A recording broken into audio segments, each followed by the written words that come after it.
Honor m'a invité à découvrir le Honor View 10 avec un peu d'avance à l'occasion d'un événement organisé sur Paris. J'avais évidemment très hâte de découvrir le nouveau fer de lance du constructeur chinois et je n'ai donc pas pu refuser l'invitation.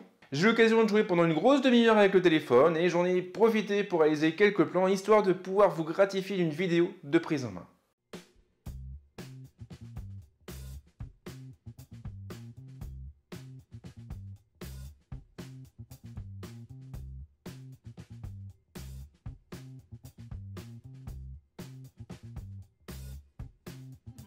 Mais avant d'aller plus loin, il est bien évidemment préférable de prendre un petit peu de temps pour rappeler les caractéristiques techniques du téléphone. Le Honor View 10 est donc équipé d'un écran LTPS de 5,99 pouces exactement, un écran qui est capable d'afficher une définition en Full HD+, et donc du 2160 par 1080. Il est animé par un Kirin 970 couplé à 6 Go de mémoire vive et à 128 Go de stockage. Et le plus fou, c'est que vous allez même pouvoir l'étendre au travers d'une carte micro SD. Fidèle à ses habitudes, Honor a apporté le plus grand soin à la partie photo, et le module dorsal regroupe donc un capteur monochrome de 20 millions de pixels et un capteur couleur de 16 millions de pixels.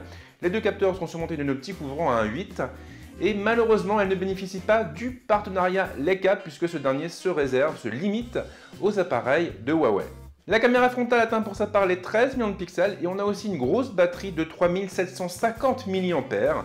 La 4G répond présente, de même pour le Wi-Fi 802.11ac, le Bluetooth et toutes les bricoles habituelles.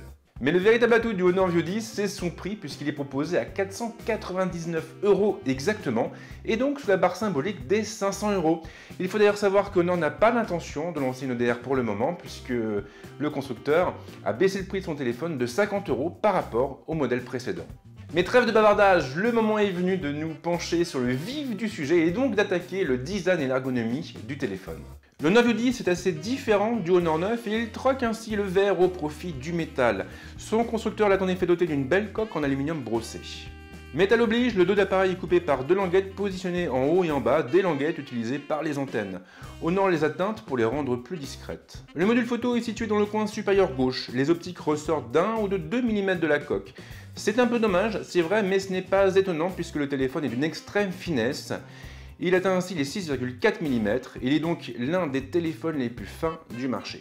La connectique est regroupée sur la tranche inférieure. En plus du port USB type C, l'appareil est équipé d'une prise casque et c'est une très bonne nouvelle pour les adeptes du filaire. L'ergonomie est à la fois simple et intuitive. Les trois boutons physiques sont regroupés sur la tranche droite, les boutons du volume dominant le bouton de mise sous tension. Honor a légèrement ciselé ce dernier pour le rendre plus facile à trouver du bout des doigts. Le bouton d'accueil trône sous l'écran, il abrite un lecteur d'empreintes et il est également capable de reconnaître plusieurs gestures différentes.